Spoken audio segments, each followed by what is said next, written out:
It's interesting when you have a film called The Deadly Mantis, and then about 20 minutes in, the scientists will find like a giant claw, and they'll say something like, I wonder who this belongs to. And I'm like, maybe if you hadn't called the film The Deadly Mantis, I would be wondering the same thing. Professor Gunther, I believe you're in charge. All of us are agreed to accept one thing. This appendage comes from some living creature. But as to what creature it was once a part of, we are completely in the dark. Alright, so The Deadly Mantis is from 1957. It's directed by Nathan Juran, stars Craig Stevens, William Hopper, and Alex Talton. The plot of this is very similar to The Giant Claw in the sense that we start off with like a military base and then something attacks a military base. And then you have like scientists are called in because they find something, and then eventually around like 20-30 minutes into the movie it's revealed like, oh, it's some giant creature. In The Giant Claw it was like a intergalactic stupid looking bird. In this it's a pretty impressive looking giant praying mantis. And then eventually they have to figure out a way to kill the praying mantis. The film is okay. Actually no, the film is boring. I wouldn't even go with okay. This is like, the impressive thing about the movie is the praying mantis is huge. So they actually built a 200-foot long, 40 feet tall paper mache praying mantis for the film, which is insane.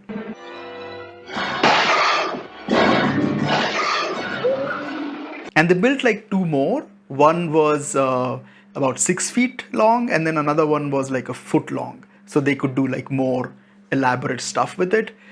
They don't really do a lot of elaborate stuff with it.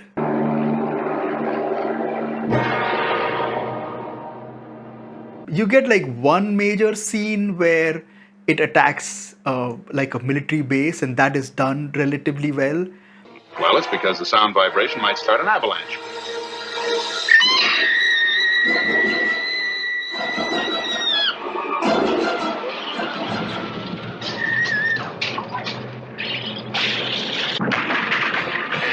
The plot is very standard. Like if you can imagine a plot for a monster movie, this pretty much just follows that. There are no really great action scenes. The ending is spectacularly boring, where the mantis the mantis sort of is flying towards the city, gets attacked by planes, and eventually ends up in a tunnel, in Manhattan or something. And then they just go in and shoot it in the tunnel. It's boring. Like nothing happens in this movie. What is the other thing that is interesting is they have like a lot of military footage. So I was reading about this online because when the movie starts and you get like a whole lecture on the advanced radar system that America had at that point of time. It was called the DEW line, which stands for Distant Early Warning Line.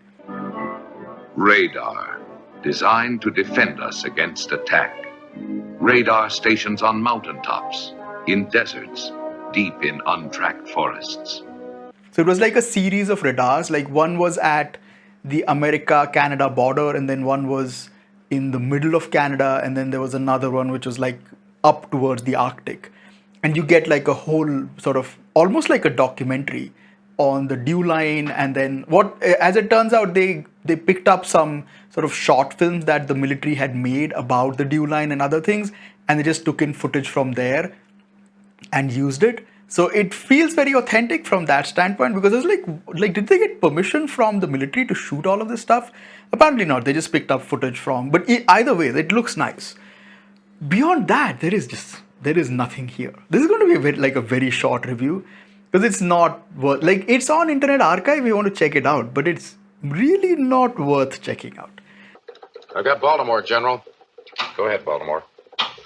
Second plot 340, range 150, unidentified object.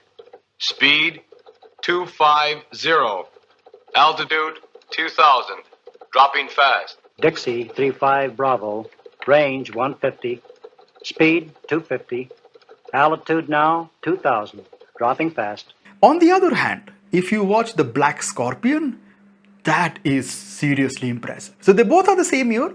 Like Praying Mantis, the Deadly Mantis is 1957, and the Black Scorpion is also 1957.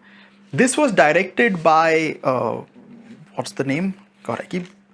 Okay, so this was directed by Edward Ludwig, who was I believe he was a Russian director who then changed his name to Edward Ludwig. And the animation work or the stop motion work is done by Willis O'Brien and Pete Peterson. So Willis O'Brien was the supervisor and Pete Peterson did the actual sort of animation work. This has a relatively different enough plot in the sense that it starts off with like there's been like a volcano explosion in Mexico, and that sort of has created like a chasm, and then there were like these prehistoric giant scorpions living under there, so they have sort of come out and now they're attacking the countryside, and eventually one of them reaches like Mexico City. So that's like the general plot of, they're trying to stop all the various scorpions from reaching the city and killing everyone. Like acting wise it's fine, like there's nothing exceptional over here. But what makes it great is the work by Willis O'Brien and Pete Peterson, because you get about 4 major stop motion sequences and they are fantastic.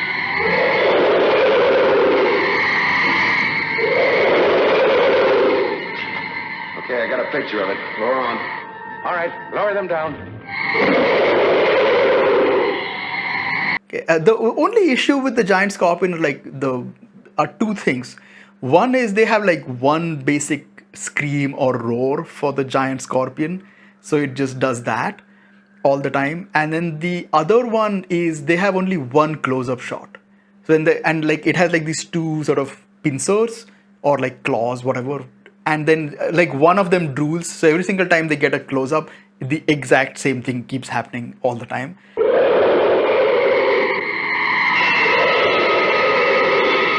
Coming to the impressive part.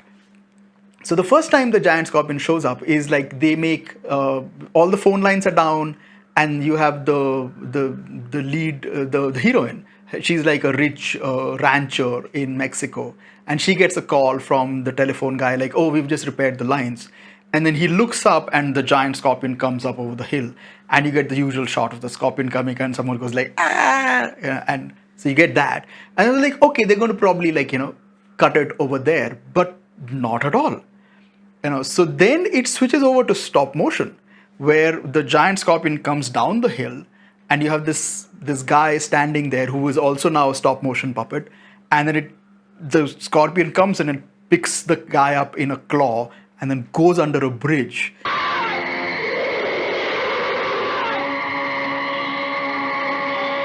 And then it proceeds to kill, like, there are 3 guys over there. It kills all 3 of them. So like one guy is in a truck, so it picks up the truck, and then the last guy is on the telephone like pole, and then it comes and so it's just like very impressive stop motion work.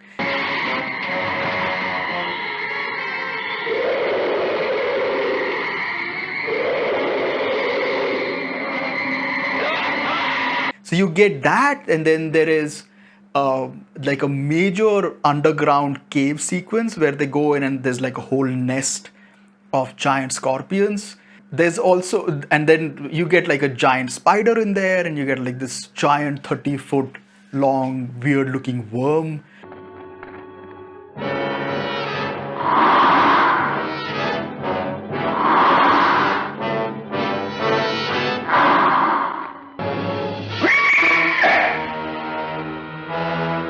If my guess is not wrong, Peter Jackson might have gotten some inspiration for the King Kong film that he did from here, because that whole sequence where Jack Black gets killed, where you have like a lot of these insects, which is like, I find it very creepy, where you have like a lot of these giant insects come in and they kill everyone. I think that might have come from here. Like I could be wrong, but it feels sort of similar, or you might have gotten like inspiration from this one. So you get that, and then you get like a major train sequence where the scorpions attack a train. And then you have like the end scene, which happens in like the end battle happens in like a giant stadium where the last final remaining giant scorpion reaches Mexico City. And you have like this scene where it's picking up tanks and throwing them, and like the movie overall is fine, but because like these sequences are absolutely top notch, and they were like they didn't have like a very big budget. I'm like, damn, like for not having a big budget, they like really knocked it out of the park for this one. So yeah, like overall, it's a fine movie, but it is seriously elevated by very impressive stop motion sequences. So yeah, the Deadly Mantis not so much. The Black Scorpion, absolutely.